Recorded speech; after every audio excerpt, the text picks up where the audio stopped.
Hello friends, welcome to civil concept Tamil. இன்றைக்கி நம்ம என்ன பார்க்க போகிறோம் அப்படின்னா, ஸ்கொயர் ஃபீட் ரேட்டில் கவர் ஆகாது என்னென்ன அப்படிங்கிறத பற்றி தான் இந்த பதிவில் பார்க்க போகிறோம். அதாவது நம்ம ஒரு இன்ஜினியர்ட்டையோ இல்லை கான்ட்ராக்டரையோ மெட்டீரியலோடு சேர்த்து லேபர் எல்லாமே சேர்த்து ஒரு கான்ட்ராக்ட் விடுவோம். ஒரு ஸ்கொயர் ஃபீட் 2000 ரூபாய்க்கு செஞ்சு கொடுக்குறாங்க அப்படிங்கிற மாதிரி இருந்தது அப்படின்னா அதை விடுவோம். ஸோ அப்படி இருக்கிறப்போ எதெல்லாம் இன்க்ளூட் ஆகும், எதெல்லாம் இன்க்ளூட் ஆகாது அப்படிங்கிறத தெரிஞ்சுக்கிறது ரொம்ப முக்கியமான ஒன்று. ஸோ அதை தெரிஞ்சுக்காமல் நம்ம இதெல்லாம் கால்குலேட் பண்ணாமல் ஒரு எஸ்டிமேஷன் போட்டு ஒரு 30 லட்ச ரூபா ஆகும், ஒரு 20 லட்ச ரூபா ஆகும், இல்லை ஒரு 15 லட்ச ரூபா ஆகும் அப்படின்னு போட்டிருந்தோம் அப்படின்னா அதை விட நமக்கு ரேட் அதிகமாக இருக்க வாய்ப்புகள் இருக்குது. ஸோ அதனால தான் ஒவ்வொரு கன்ஸ்ட்ரக்ஷன்லேயும் பார்த்திங்க அப்படின்னா நான் எஸ்டிமேட் பண்ணது இவ்வளவு, ஆனால் செலவானது இவ்வளவு அப்படிங்கிற மாதிரி நிறைய பேர் தாட் ப்ராசஸ் இருக்குது. ஸோ அதனால் எதெல்லாம் இன்க்ளூட் ஆகாது அப்படிங்கிறத நம்ம தெரிஞ்சுக்கிட்டோம் அப்படின்னா நீங்கள் பிளான் பண்ணுறதுக்கு ரொம்ப யூஸ்ஃபுல்லாக இருக்கும். ஸோ அப்படி பார்க்குறப்போ ஃபஸ்ட்டு எது இன்க்ளூட் ஆகாது அப்படின்னா சம்புன்னு சொல்கிற under ground water tank. So கீழே நிலத்தடியில் நம்ம ஒரு வாட்டர் டேங்க் கட்டுறோம் அப்படின்னா அது இந்த ஸ்கொயர் ஃபீட் ரேட்டில் கவர் ஆகாது. ஸோ அதுக்கு நீங்கள் ஒரு லிட்டருக்கு 20 ரூபா அப்படிங்கிற ரேஞ்சில் நீங்கள் கொடுக்க வேண்டியது வரும். ஸோ ஒரு 10,000 லிட்டர் கட்டுறீங்க அப்படின்னா அதுக்கு ஒரு 2 லட்ச ரூபா வரைக்கும் நமக்கு செலவாக இருக்குது, வாய்ப்புகள் இருக்குது. ஸோ நம்ம மேக்ஸிமம் ஒரு 7,000 லிட்டர் 8,000 லிட்டர் அந்த மாதிரி கட்டுவோம். ஸோ ஒரு கிட்டத்தட்ட ஒரு 1 லட்ச ரூபாயிலிருந்து ஒரு 1.5 லட்ச ரூபா அந்த ரேஞ்சுக்கு வரைக்கும் வாய்ப்புகள் இருக்குது. அதே மாதிரி செப்டிக் டேங்க்கு. ஸோ செப்டிக் டேங்க்கும் இதில் கவர் ஆகாது. ஸோ அதுவும் பார்த்திங்கன்னா ஒரு 15 ரூபா 20 ரூபா கொடுத்து நீங்கள் லிட்டருக்கு கொடுத்து கட்டுற மாதிரி இருக்கும். ஸோ அதுவும் நீங்கள் தனியாக பண்ணணும். அடுத்து காம்பவுண்ட் வால். ஸோ காம்பவுண்ட் வாலும் பார்த்திங்க அப்படின்னா இந்த ஸ்கொயர் ஃபீட் ரேட்டில் கவர் ஆகாது.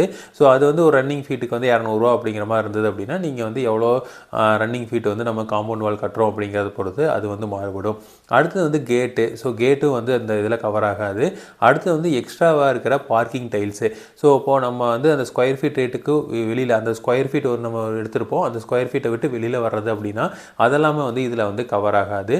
அடுத்து நமக்கு சன்சைடெலாம் இருந்தது அப்படின்னா அதெல்லாம் ஹாஃப் ரேட் போடுவாங்க. இப்போ ஸ்கொயர் ஃபீட் 2000 ரூபாய்க்கு பேசுகிறாங்க அப்படின்னா அது ஹாஃப் ரேட்டு, அதாவது 1000 ரூபா அப்படிங்கிற மாதிரி நம்ம ஸ்கொயர் ஃபீட் ரேட்டு போடுவாங்க. அடுத்தது பார்த்திங்க அப்படின்னா போர்வெல்லு, அப்ரூவல் ப்ராசஸ்ஸு இதெல்லாமே எக்ஸ்க்ளூடட் தான். அதாவது நம்ம போர்வெல் தனியாக தான் போட்டுக்கணும், போர்வெல் மோட்டரும் தனியாக தான் போட்டுக்கணும். அதே மாதிரி ஒரு பில்டிங்க்கு அப்ரூவல் வாங்கினீங்க அப்படின்னா அந்த அப்ரூவலுக்கு உண்டான ப்ராசஸ் எல்லாமே தனி சார்ஜ் தான். இந்த ஸ்கொயர் ஃபீட் ரேட்டில் கவர் ஆகாது. அடுத்தது பார்த்திங்கன்னா இபி. ஸோ இபி கனெக்ஷன் வாங்கிறது முதற்கொண்டு டெம்பரரி கனெக்ஷன், அடுத்தது பெர்மனன்ட் கனெக்ஷனாக மாற்றுறது, அடுத்து இபி பில்லு, இது எல்லாமே கிளைண்டோட ஸ்கோப்பு தான். ஸோ இந்த ஸ்கொயர் ஃபீட் ரேட்டில் அந்த இபி சம்மந்தப்பட்ட எதுவுமே கவர் ஆகாது. அடுத்தது பார்த்திங்க அப்படின்னா இன்டீரியர் ஒர்க்ஸு. ஸோ இன்டீரியர் ஒர்க்கெலாம் பார்த்திங்கன்னா இதில் கவர் ஆகாது. அதாவது நீங்கள் ஃபால் சீலிங் போடலாம், மாடுலர் கிச்சன் கொடுக்கலாம். ஸோ இந்த மாதிரிலாம் நிறையா இருக்கும். அதே மாதிரி கபோர்டு அடிக்கிறது இதெல்லாமே எக்ஸ்க்ளூடிங் தான். ஸோ இன்க்ளூடிங் அந்த ஒர்க்கில் கண்டிப்பாக ஸ்கொயர் ஃபீட் ரேட்டில் இது கவர் ஆகாது. அடுத்தது தண்ணிக்கு உண்டான செலவு. நீங்கள் வாட்டர் ப்ரொவைட் பண்ணுறது கிளைண்டோட ஸ்கோப்பு. ஸோ அதுலேயும் இதில் இந்த ஸ்கொயர் ஃபீட் ரேட்டில் கவர் ஆகாது. ஒரு வேளை கிளைண்டால் வாட்டர் கொடுக்க முடியல அப்படின்னா அந்த வாட்டரை எக்ஸ்ட்ராவாக அரேஞ்ச் பண்ணுறாங்க அப்படிங்கிற பட்சத்தில் அதுக்குண்டான அமௌண்ட்டு நீங்கள் கொடுத்து தான் ஆகணும். ஸோ இதெல்லாமே பார்த்திங்கன்னா ஒரு கிளைண்டோட ஸ்கோப்பில் வரும். ஸோ கண்டிப்பாக இது அந்த ஸ்கொயர் ஃபீட் ரேட்டில் கவர் ஆகாது. அடுத்தது பார்த்திங்கன்னா எலிவேஷன் டைல்ஸு. ஒரு சில கான்ட்ராக்டர் எலிவேஷன் டைல்ஸை அவங்க ஸ்கொயர் ஃபீட் ரேட்டில் கொண்டு வரதில்லை. ஸோ ஒரு சில பேர் கொண்டு வராங்க. அதாவது நீங்கள் என்ன எலிவேஷன் கேட்டிங்கனாலும் செஞ்சு தரக்கு ஒரு சில கான்ட்ராக்டர்ஸ் இருக்கிறாங்க. ஒரு சில கான்ட்ராக்டர்ஸ் நீங்கள் எலிவேஷன் சிம்பிளான எலிவேஷன்ஸ் இருக்குது அப்படின்னா பண்ணி கொடுத்துருவாங்க. இல்லை எனக்கு நம்ம நிறையா டைல்ஸ்லாம் ஒட்டணும் அப்படிங்கிற மாதிரிலாம் இருந்தது அப்படின்னா அதை நம்ம ஸ்கொயர் ஃபீட் ரேட்டில் கொண்டு வர மாட்டாங்க. ஸோ அது டிபெண்ட்ஸ் அப்பான் த கான்ட்ராக்டர். நம்ம அதை எடுத்துக்கணும். ஸோ அடுத்தது நம்ம நிறையா இபி பாயிண்ட்ஸ்லாம் நம்ம எக்ஸ்ட்ரா கேட்குறோம். ப்ளம்பிங்க்கு நிறைய இடத்துல டேப் ஃபெசிலிட்டிஸ்லாம் கேட்குறோம் அப்படின்னா அதெல்லாம் ஸ்கொயர் ஃபீட் ரேட்டில் கொண்டு வர மாட்டாங்க. ஸோ அவங்க ஒரு கான்ஸ்டண்ட்டாக இவ்வளோ டேப் தான் வச்சு கொடுப்போம், இவ்வளோ பாயிண்ட்ஸாக வச்சு கொடுப்போம்னு சொல்லிடுவாங்க. ஸோ அதுக்குள்ளே தான் நம்ம பண்ணிக்க முடியும். ஸோ எக்ஸ்ட்ராவாக போடுறப்போ நம்ம எக்ஸ்ட்ராவாக கண்டிப்பாக பே பண்ண வேண்டியது வரும். அதே மாதிரி வெளியில் டைல்ஸுமே பார்த்திங்க அப்படின்னா நம்ம பார்க்கிங் லாட்டிலாம் கொஞ்சம் டைல்ஸ்லாம் ஒரு சில கான்ட்ராக்டர்ஸ் போட்டு தருவாங்க. ஒரு சில கான்ட்ராக்டர்ஸ் கீழே தளந்தா வச்சு கொடுக்குறேன்னு சொல்லுவாங்க, டைல்ஸ் போட மாட்டேன்னு சொல்லுவாங்க. ஸோ அந்த மாதிரி நிறையா இருக்குது. ஸோ அது பேஸ்ட் ஆன் த கான்ட்ராக்டர் ஒரு சிலதெல்லாம் நமக்கு சேஞ்சஸ் இருக்கும். ஆனால் மெயினாக பார்த்திங்கன்னா ஒரு சில விஷயங்கள் கண்டிப்பாக அந்த ஸ்கொயர் ஃபீட் ரேட்டில் இன்க்ளூட் ஆகாது. அடுத்தது பார்த்திங்க அப்படின்னா நமக்கு இந்த ஒரு சில கான்ட்ராக்டர்ஸ் அவங்களே அந்த எக்ஸ்பென்ஸ்லாம் பேர் பண்ணிக்குவாங்க. ஒரு சில கான்ட்ராக்டர்ஸ் பார்த்திங்க அப்படின்னா அந்த லேபருக்கு ஏதாவது இன்சென்டிவ் கொடுக்குறது, முட்டு கொடுக்குறப்ப முட்டு கடாய் வெட்டுவாங்க.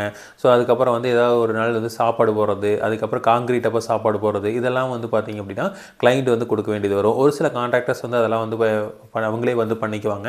ஏன்னா அவங்க லேபர்ஸுக்கு அவங்களே எக்ஸ்பென்ஸ் பண்ணிக்குவாங்க. ஒரு சில பேர் பார்த்திங்க அப்படின்னா அந்த கான்ட்ராக்டர்ஸ் கிளைண்ட் சைடு சைடில் வந்து கொடுத்துருவாங்க. ஸோ அப்போ அவங்களுக்கு வந்து நீங்கள் சாப்பாடு போடுறதாகட்டும், இல்லை வந்து அவங்களுக்கு நான்வெஜ் வந்து ஏதாவது வந்து முட்டுக்கு வந்து கடாய் வெட்டுறது, இதெல்லாமே வந்து பார்த்திங்கன்னா நீங்கள் செய்ய வேண்டியது வரும். ஸோ அது வந்து நமக்கு ஒரு ஓவர் பர்டனாக வந்து வரும். ஸோ இப்போ இதெல்லாம் தான் வந்து பார்த்திங்கன்னா இந்த ஸ்கொயர் ஃபீட் ரேட்டில் இன்க்ளூட் ஆகாத ஒன்று. ஒரு சில கான்ட்ராக்டர்ஸ் என்ன பண்ணுறாங்க அப்படின்னா ஓவர் ஹெட் வாட்டர் டேங்க்கு வந்து சின்டெக்ஸ்னால் வச்சு தந்துடுவாங்க. அது வந்து நீங்கள் தொட்டியாக கட்டணும் அப்படின்னா அது வந்து ஸ்கொயர் ஃபீட் ரேட் போடுவாங்க. இல்லை அப்படின்னா அதுக்கு வந்து பார்த்திங்க அப்படின்னா உங்களுக்கு வந்து எக்ஸ்ட்ராவாக வந்து காசு வாங்குவாங்க. ஒரு சில கான்ட்ராக்டர்ஸ் வந்து அதுக்கு வந்து இன்க்ளூட்லேயும் வந்து செய்கிறாங்க. ஸோ இருந்தாலும் வந்து பார்த்திங்கன்னா அந்த ப்ரைஸை வந்து கொஞ்சம் இன்க்ரீஸ் பண்ணிக்குவாங்க. ஸோ இப்போ இதெல்லாம் தான் வந்து பார்த்திங்கன்னா கொஞ்சம் அந்த ஸ்கொயர் ஃபீட் ரேட்டில் இன்க்ளூட் ஆகாது. ஸோ இதுக்கு வந்து நீங்கள் தனியாக ஒரு 2,00,000 3,00,000 4,00,000 வந்து வர அளவுக்கு வந்து நீங்கள் என்ன வந்து உங்களோட ஃபெசிலிட்டிஸ் தேவைப்படுதோ அதுக்கேற்ற மாதிரி ஒரு 4,00,000 ரூபா வரைக்கும் செலவாக வாய்ப்புகள் இருக்குது.